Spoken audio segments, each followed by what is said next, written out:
Welcome to the Sleep Archive. I'm glad you're here. Let your body settle into wherever you're resting right now. Let your shoulders drop. Let your breathing find its own quiet rhythm. The day is behind you. Whatever was heavy about it, you can set it down. There's nothing you need to carry tonight. There's nothing you need to do right now except rest. Tonight, we're going to drift through the quiet wonders of ancient Egypt. From the slow green curve of the Nile to the candlelit corridors of temples built before memory begins. From the careful hands of scribes who pressed meaning into wet clay to the perfume still clinging, impossibly, to jars sealed 4,000 years ago. There is so much to discover. Gently, slowly, one fact at a time. If these quiet journeys help you rest, consider subscribing. It helps others find their way here too, one quiet wonder at a time. Now, let's begin. Ancient Egypt lasted for roughly 3,000 years. Let that number rest in your mind for a moment. 3,000 years. From its earliest unified kingdoms to the reign of Cleopatra, the very last of the pharaohs. Egypt endured longer than most civilizations have even existed. The Rome we know so well, the Greece we study in school, they were relative newcomers compared to what unfolded along the banks of the Nile. 3,000 years of art, language, ritual, and memory. There is something deeply calming about that kind of endurance, about a people who simply kept going, generation after generation, building and planting and painting and praying, one quiet life after another. The Nile was everything, not just a river, a living calendar. Each year, without fail, the Nile flooded its banks, retreating slowly to leave behind a thick, dark layer of silt that made the soil extraordinarily fertile. The Egyptians called this dark soil Kemet, the Black Land, and they called the barren desert beyond it Deshret, the Red Land. Their world was defined by this gentle division, richness on one side, emptiness on the other. They lived between flood and desert, between abundance and silence, and in that narrow green ribbon along the river, they built one of the most remarkable civilizations the world has ever known. Even the word Egypt, some historians believe, traces back to the Greek version of Ptah, the house of the soul of Ptah, one of their great temples. A civilization named after a house of the soul. That feels right. The ancient Egyptians had 2 seasons before they had 3. In the earliest records, their year was divided simply into the flood, the planting, and the harvest. Later, they worked out a calendar of 365 days, 12 months of 30 days each, with 5 extra days added at the end as a kind of gift. Those 5 days were celebrated as the birthdays of the gods. They were days out of time, days that did not quite belong to the ordinary year. There is something quietly magical about setting 5 days aside, not for work, not for ordinary life, but for something else entirely, something sacred and gentle and apart from the usual count of things. Egyptian farmers did not fear the floods.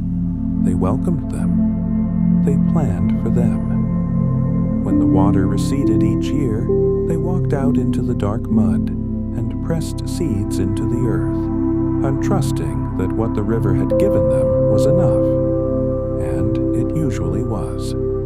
The Nile's annual flooding was so reliable, so rhythmic, that Egyptian civilization was built on a foundation of agricultural certainty that most ancient peoples could only dream of. That certainty gave them time to think, time to build, time to wonder.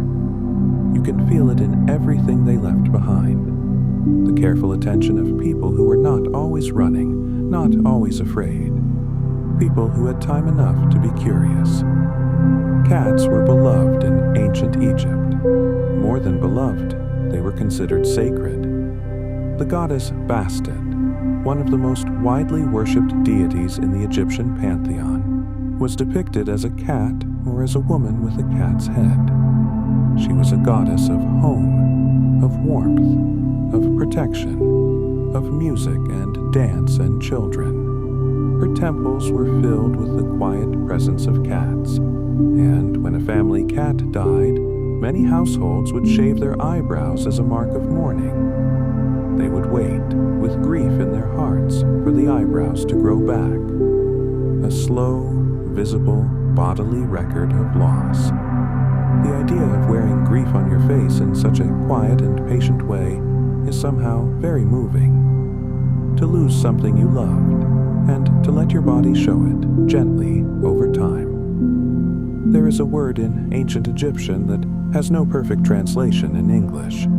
The word is ka.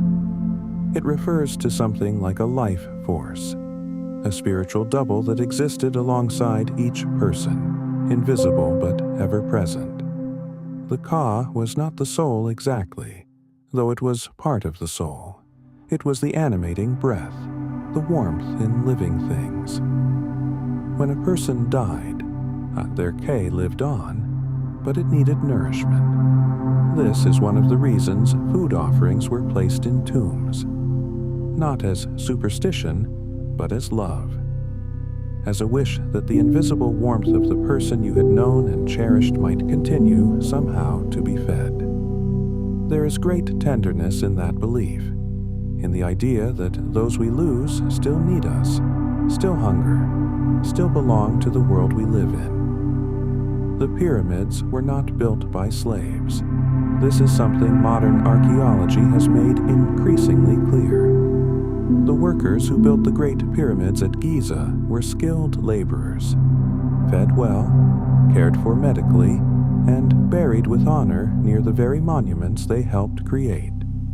Their village, discovered by archaeologists in the 1990s, contained bakeries, breweries, and field hospitals, and their bones show healed fractures, evidence that injured workers received medical attention. They were craftsmen, proud of their work. Some of their graffiti has survived 4,000 years. One crew called themselves the Friends of Khufu. There is something warming about imagining them. Ordinary men with calloused hands and pride in their work, leaving their mark in stone, not knowing that their mark would last forever. The Great Pyramid of Giza was the tallest man-made structure on Earth for nearly 4,000 years. It was finally surpassed in the 14th century by the spire of Lincoln Cathedral in England. 4,000 years as the highest point humans had ever reached. When you consider that the entire span of modern history, from Columbus to the Internet, is less than 600 years, and the longevity of that record becomes almost impossible to hold in the mind. The pyramid still stands. It has weathered sandstorms and centuries, and the slow erosion of time. It is slightly shorter now than when it was finished. The original polished white limestone casing that once covered it has mostly gone. But the core remains, patient, enormous, waiting. The ancient Egyptians invented toothpaste. Their recipe was a blend of powdered ox hoof, pumice, burnt eggshell, and myrrh, mixed into a paste and applied to the teeth with a frayed twig. It sounds strange to us now, but the intention was exactly the same as ours: to clean, to freshen, to care for the body. That quiet daily ritual, the small, private act of looking after yourself before the day begins, has been part of human life for at least 4,000 years, and there is comfort in that continuity. In the knowledge that across the enormous distance of time, people were still waking up and tending to themselves and choosing quietly to take care. Hieroglyphs were not mysterious or secret. They were a writing system. Complex, yes, and beautiful, but used practically every day. There were three kinds of signs: logograms that stood for an idea or object, phonetic signs that represented sounds, and determinatives that helped clarify meaning. Scribes spent years learning to write them, and the act of writing was considered sacred in itself. The god Thoth, patron of scribes, was said to have given humanity the gift of writing, along with the gift of time and the gift of the moon. To write something down was to give it permanence, and to press a word into wet clay or paint it onto stone was to pull it out of the flow of time and make it stay. Every hieroglyph was, in a small way, an act of hope. The Egyptians had a word for the heart that carried more weight than our word does today. The heart, was considered the seat of the mind, the emotions, and the moral self. Not the brain, the heart. When a person died, in the ceremony known as the weighing of the heart, their heart would be placed on a scale opposite a feather, the feather of Ma'at, goddess of truth and balance. If the heart was lighter than the feather, the soul could pass into the afterlife. If it was heavy with wrongdoing, it would be consumed by Ammit, a creature who was part lion, part hippopotamus, part crocodile. But what strikes me most is not the threat. It is the standard. A feather, and truth was a feather. And the hope was that a life well lived would be lighter than air. Egyptian women had remarkable legal rights by the standards of the ancient world. They could own property. They could inherit. They could buy and sell goods, bring the cases to court, and divorce their husbands. A woman's legal standing in ancient Egypt was very close to a man's, something that would not be true in most of Europe for another 2,000 years. Women worked as physicians, priestesses, and administrators. The word for doctor in some ancient texts is written with a female determinative, suggesting that medicine, in certain periods, was considered a woman's domain. In a world we often picture as distant and strange, there is something unexpectedly familiar about this, something that feels less like history and more like a conversation across time. Cleopatra, Cleopatra VII, the last queen of Egypt, was not Egyptian by blood.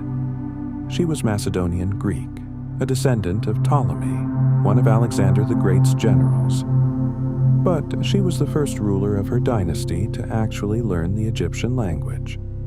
In fact, she was said to speak 9 languages in total, including Ethiopian, Hebrew, Aramaic, and the language of the Parthians.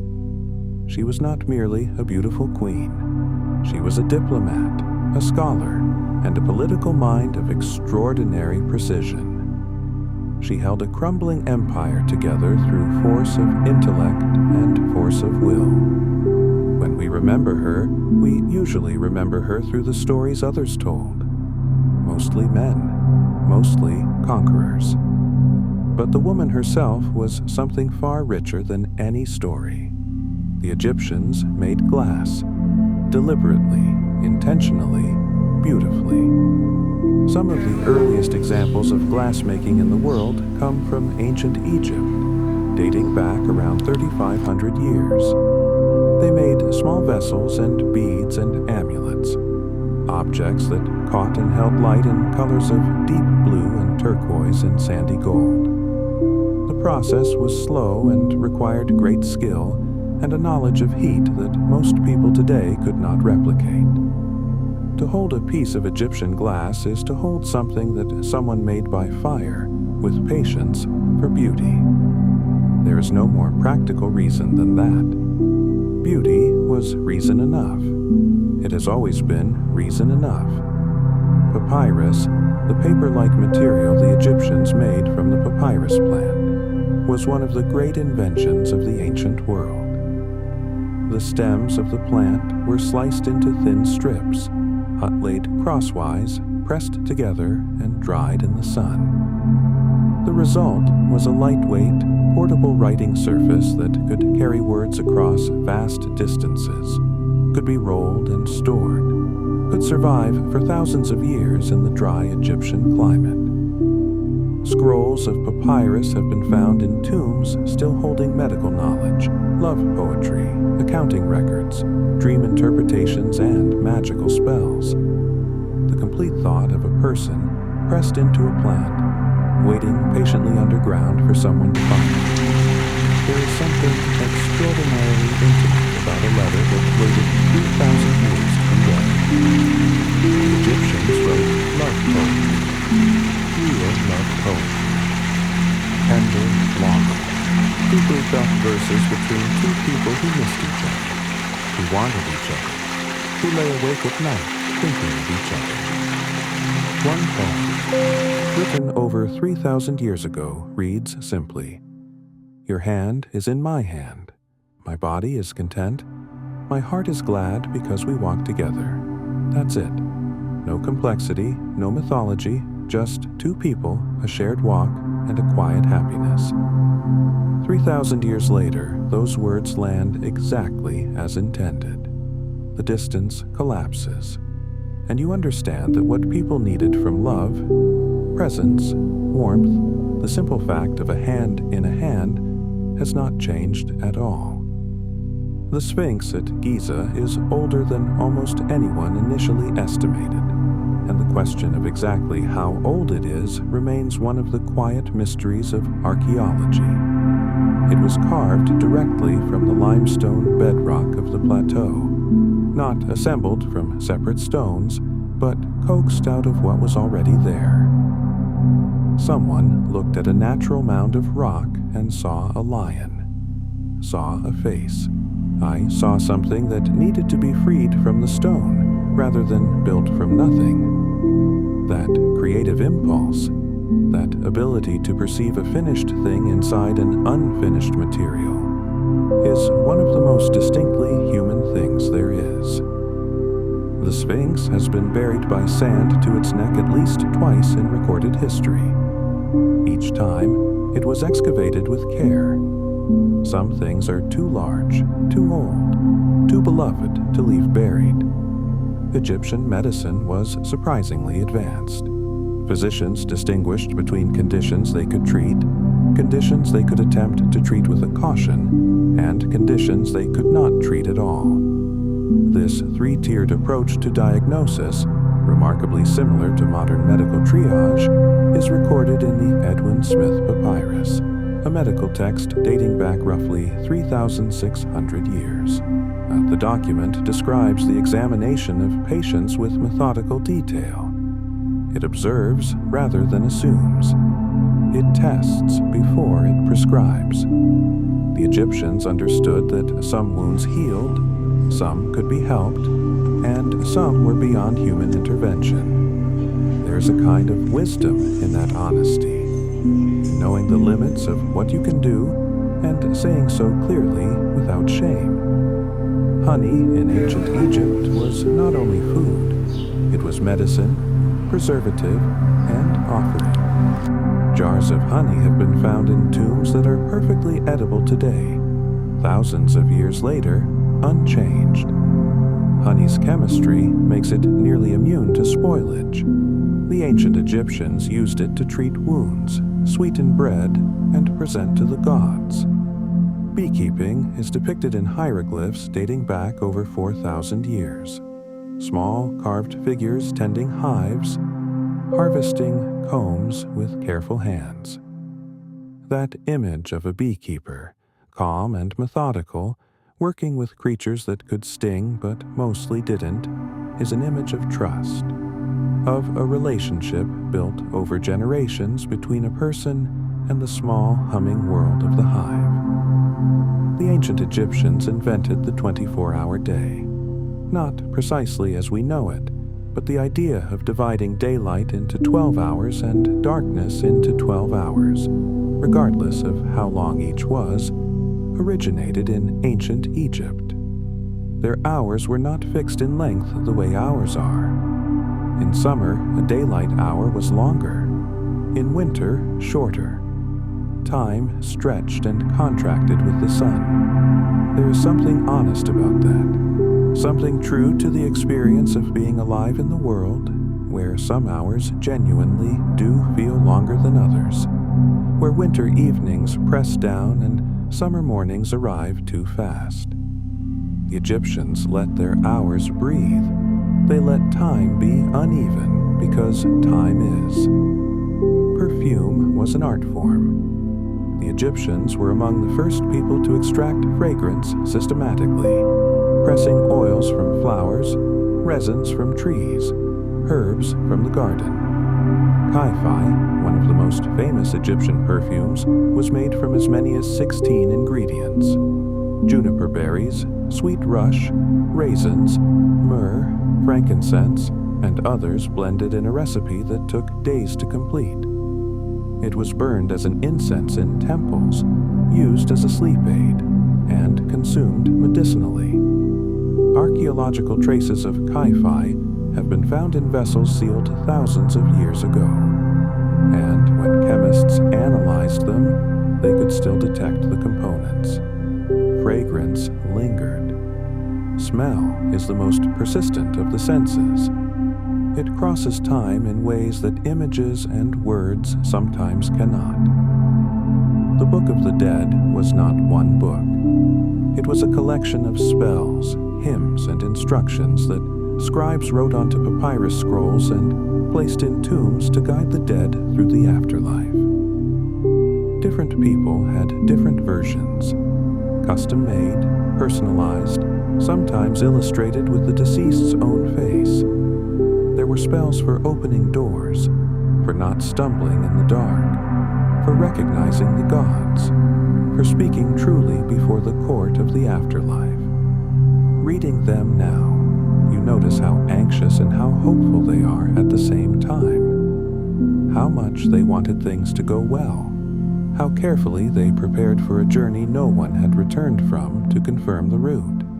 That careful preparation for the unknown is one of the most recognizably human things about ancient Egypt. Linen was the fabric of Egypt. Cotton was barely known. Wool was considered impure for certain ceremonies, but linen, made from the fibers of the flax plant, harvested from the fields that lined the Nile, was everywhere.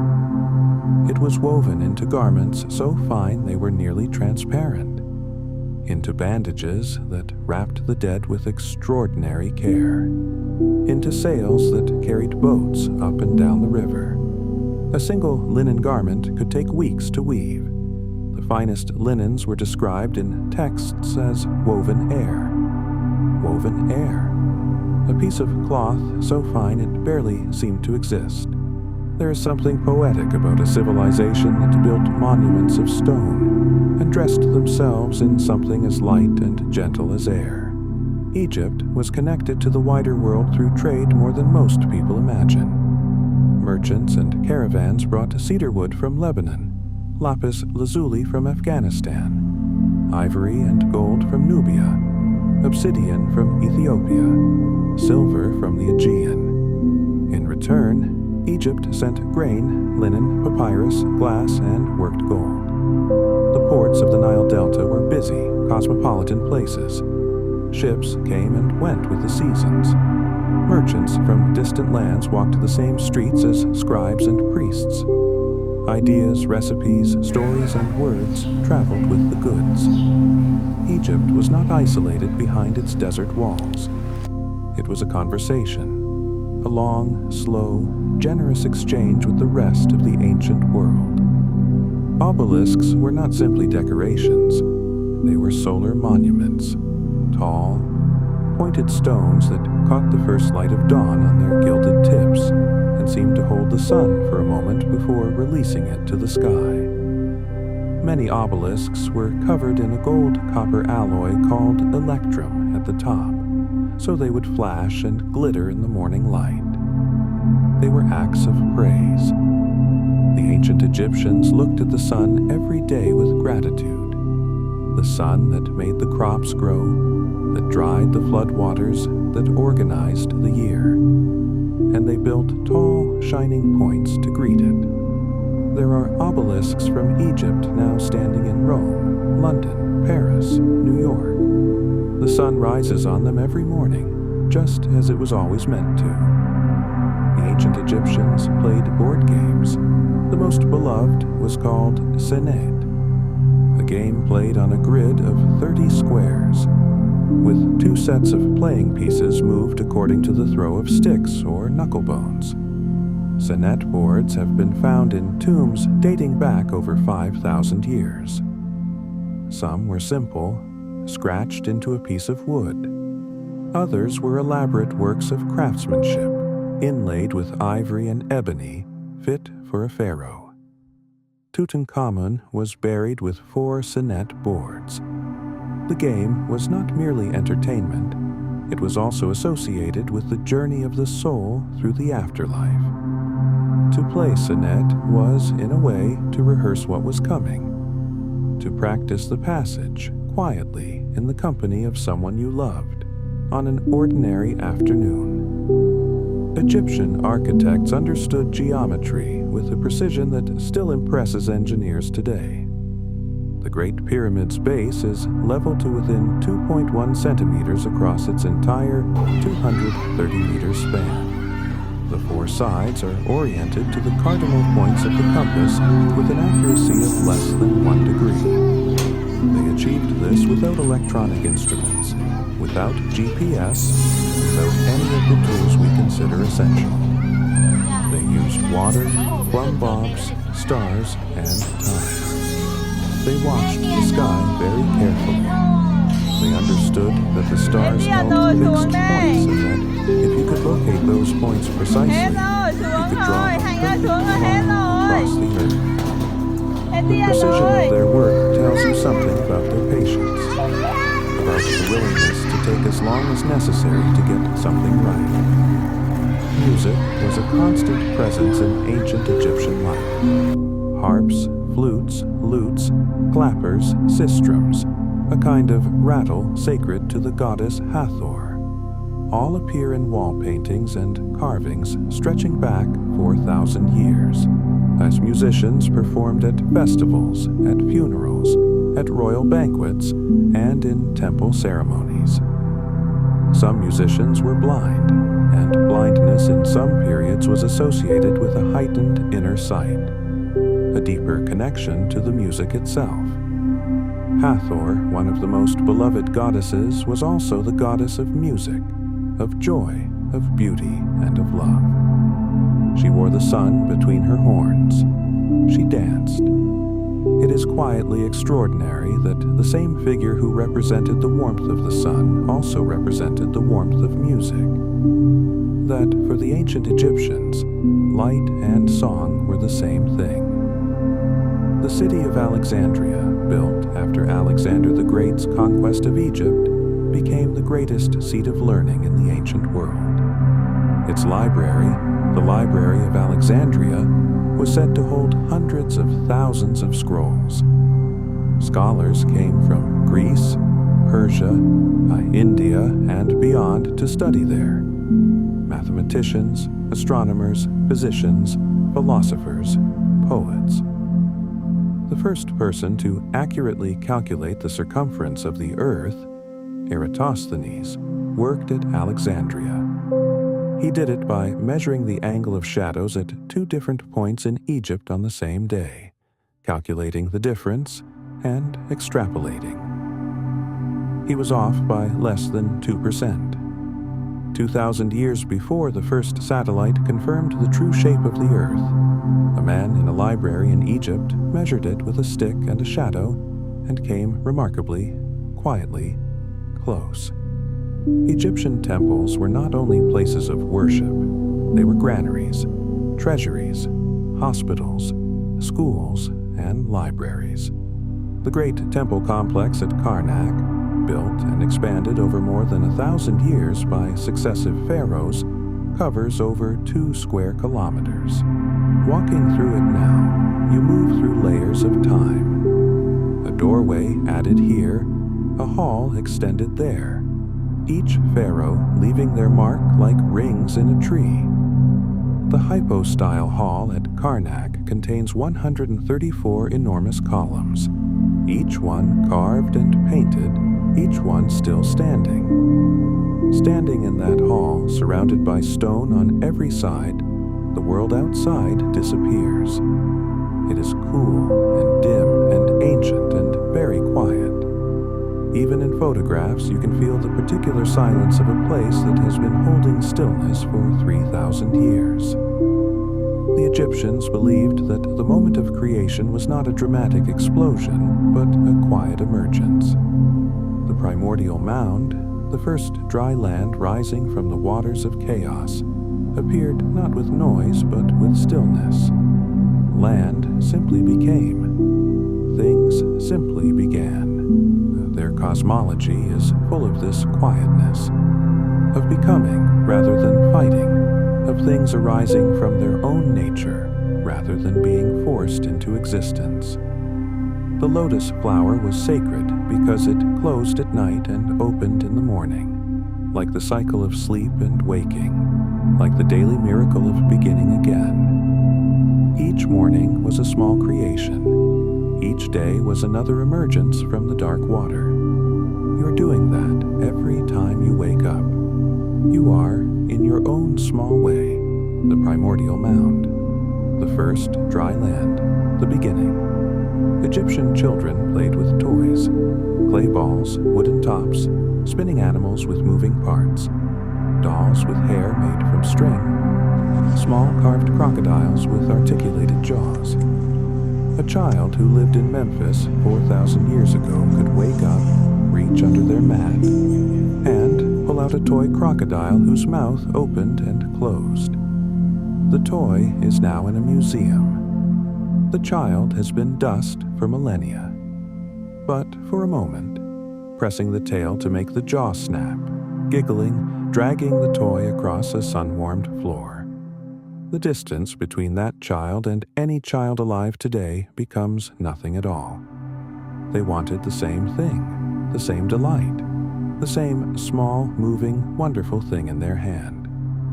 Bread was the foundation of the Egyptian diet, hundreds of varieties, baked in molds shaped like people and animals, flavored with dates and honey, offered to the gods in temple ceremonies, used as wages for workers. Archaeologists have found bakeries at Giza capable of producing thousands of loaves per day, industrial in scale, organized to feed the thousands of workers who built the pyramids.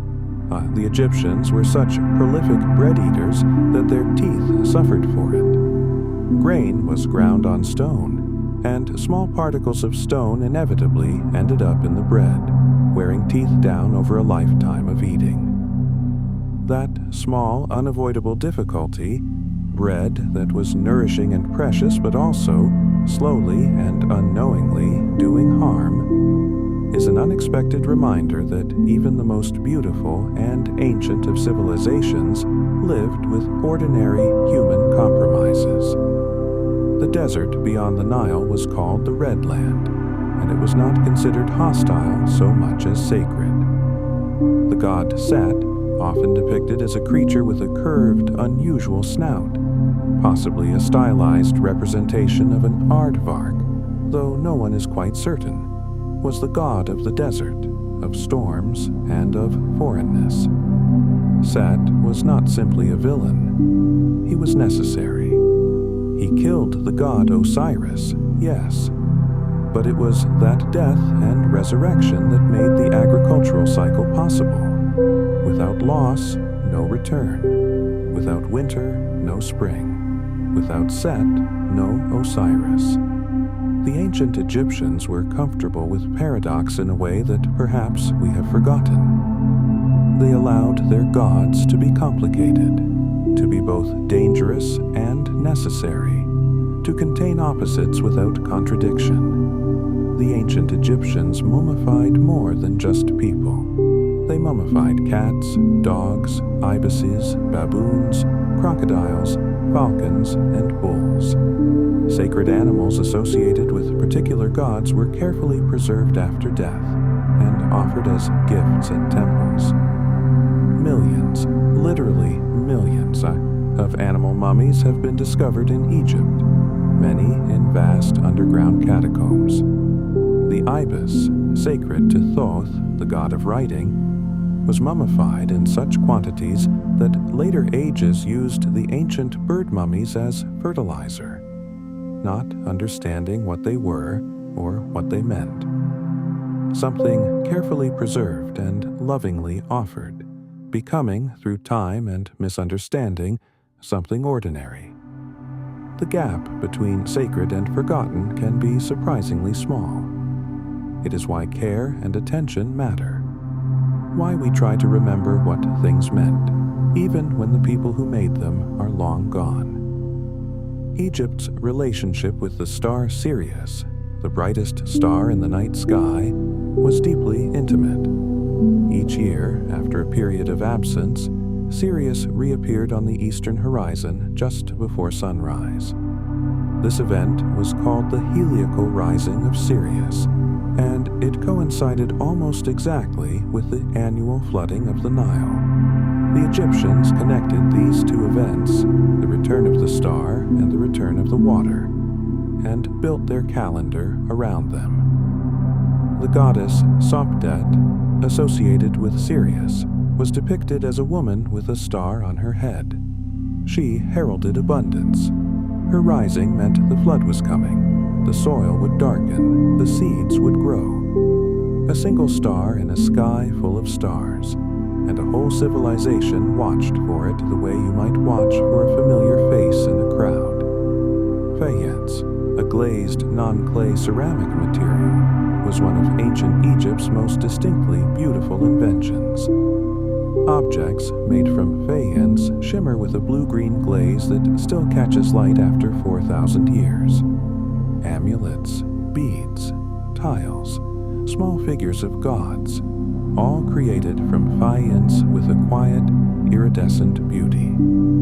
The ancient Egyptians called it Gehennet, her meaning brilliant or dazzling. They believed it held a divine light within it, that the gleam of faience was the gleam of the sun on water, the gleam of new life. To wear a faience amulet was to carry a small piece of that light against your skin. There is something tender about that, about wanting to be close to light, about trying to hold it, small and glowing in the palm of your hand. Pharaohs wore false beards, not because they could not grow real ones, though some couldn't, but because the beard was a symbol of divine authority. Even female pharaohs, including the remarkable Hatshepsut, wore the ceremonial false beard in official portraits and sculptures. Hatshepsut ruled Egypt for over 20 years, one of the most prosperous periods in Egyptian history. She built one of the most beautiful temples in the ancient world, the mortuary temple at Deir el-Bahri, carved into the golden limestone cliffs above the Nile. She sent trading expeditions to the land of Punt and came back with myrrh trees growing in pots. She was referred to in records as both she and he, because the title pharaoh was grammatically male, and the language held the contradiction as naturally as water holds its shape. The Nile does not exist in isolation. It is part of the longest river system in the world, fed by lakes and tributaries stretching deep into equatorial Africa. The ancient Egyptians knew the Nile had a source somewhere in the distant south, but they could not reach it. The cataracts, those stretches of shallow, rocky river impassable by boat, formed a natural boundary. What lay beyond was mystery. Oh, they called it the land of the horizon, or simply the south. They traded with it, feared it a little, dreamed about it. There is something very human in that. The knowledge that the thing sustaining your life comes from somewhere you cannot quite reach. a source you have to trust rather than verify, a river that begins in the dark. The ancient Egyptians had a concept called Ma'at that was more than a goddess. It was a state of being. Ma'at meant truth, balance, justice, and the right order of things.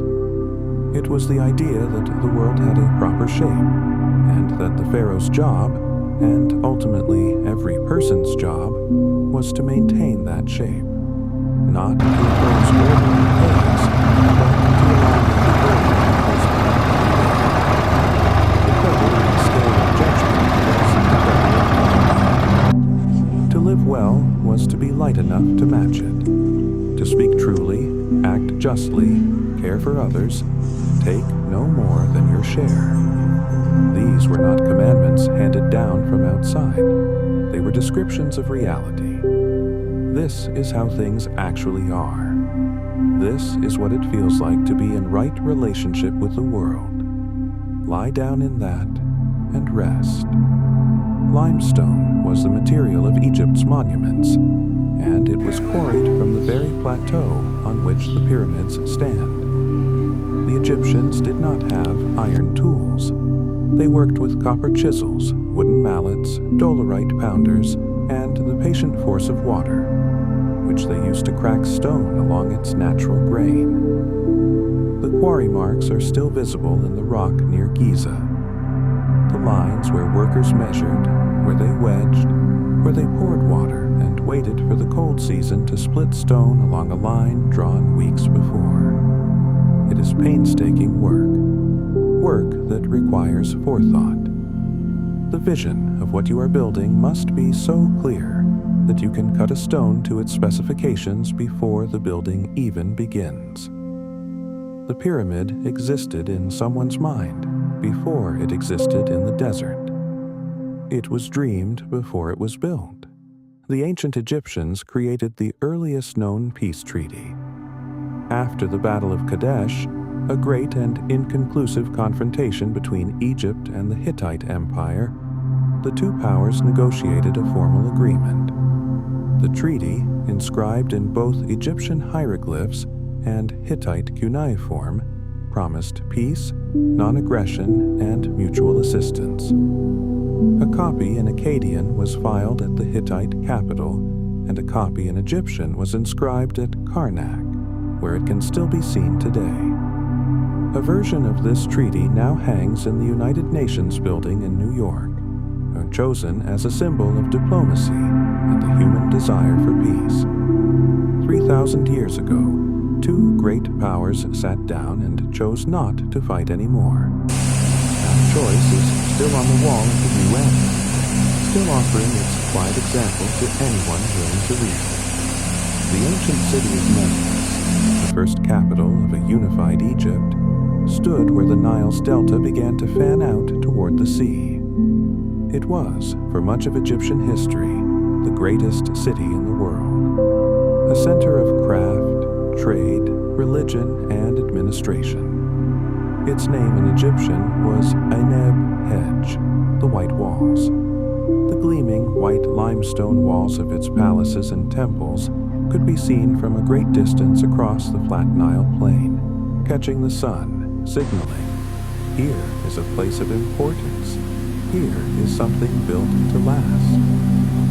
Memphis is mostly gone now, sunk into the water table, and covered by modern towns and farmland. The great city has become soil, but the Nile still runs nearby, still green and slow and patient, carrying the memory of everything it has seen in its long, uncountable years.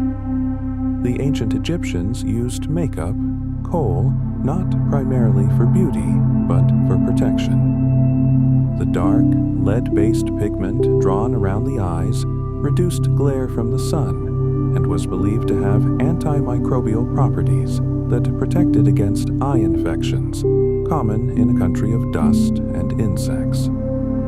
Modern chemical analysis has confirmed that kohl does have some antibacterial effect.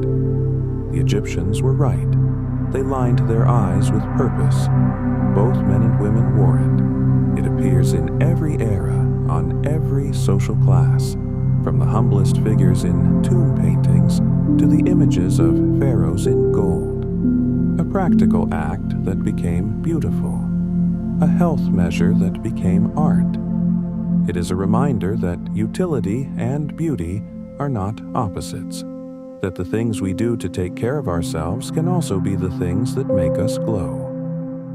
Tutankhamun, King Tut, is probably the most famous pharaoh in the modern world, but he was not considered particularly significant in his own time. He died very young, likely between 17 and 19 years old, after a short reign during a turbulent period of religious change. His small tomb in the Valley of the Kings was sealed and eventually forgotten, buried under the rubble from later tomb constructions, its entrance obscured by time. It was discovered in 1922, intact and undisturbed. When the sealed door was opened, the excavators found objects arranged as they had been left over 3,000 years before. A chariot disassembled against a wall, flowers dried to dust on a shrine, a lock of his grandmother's hair in a small box. The person who placed that lock of hair in that box loved someone. That is the oldest fact in the tomb. The ancient Egyptians had no single word for religion. They did not separate the sacred from the ordinary in the way we tend to. The divine was present everywhere, in the flooding of the Nile, in the growth of grain, in the daily arc of the sun, in the song of a musician, in the careful hands of a physician. There was not a religious life and a secular life. There was simply life, layered with meaning at every point. A farmer blessing his field was not doing something separate from his work. The blessing was part of the work. The prayer was part of the planting. The ritual was the thing itself. That sense of the world as fundamentally meaningful, every act worth doing carefully, every moment potentially sacred, is something ancient and persistent and perhaps not entirely lost. In the later periods of Egyptian history, when the Greek and Roman culture washed over the country, the Egyptians adapted rather than vanished. They incorporated new gods alongside old ones. They translated their texts into Greek so the knowledge would not be lost. They built temples that combined Egyptian and Greek architectural styles so seamlessly that historians still argue about where one tradition ends and another begins. The Temple of Hathor at Dendera, built in the 1st century BCE and the 1st century CE, features carvings of Roman emperors dressed as Egyptian pharaohs, making offerings to Egyptian gods in the Egyptian manner. The emperors are labeled in hieroglyphs. The temple faces the Nile as it always did. Egypt changed everything around it, and everything around it changed Egypt. And through it all, the river kept going. The violet-gray light of an Egyptian dawn on the Nile would have been extraordinary. A film of mist rising off the water. The first birds calling. The hoopoe, the ibis, the blue kingfisher. The sky above the desert going from black to indigo to a pale and trembling gold. The pyramids on the horizon turning from shadow to stone as the light grew. A farmer walking to his field in sandals made from woven reeds. A scribe opening a fresh scroll at a low wooden table. A child eating bread with honey before the heat of the day began. These are the mornings that made the civilization. Not the grand events, not the wars and the pharaohs, though those mattered too. The mornings, the ordinary days, the long, unhurried weeks of simply being alive in a world of enormous beauty. Tonight, we have drifted through the long and luminous world of ancient Egypt. We've rested by the banks of the Nile and let its dark, generous water move past us. We've walked through the cool shadow of the hypostyle hall at Karnak. We've held a small piece of faience up to imaginary light and watched it glow blue and green. We've read a love poem that waited 3,000 years for someone to find it, and we found it tonight. We sat with the idea of a feather as the measure of a good life, with the image of a star rising and a whole civilization exhaling in relief, with children and their toy crocodiles, with bakers and scribes and beekeepers, and a woman who wore a false beard and ruled a country with grace. All of it happened. All of it was real. And the Nile is still out there, carrying water from its ancient source to the sea, exactly as it has done for every single night in the long, impossible, beautiful history of the world. Let that thought carry you. Sleep well. If you're still quietly awake, there's another journey waiting whenever you're ready.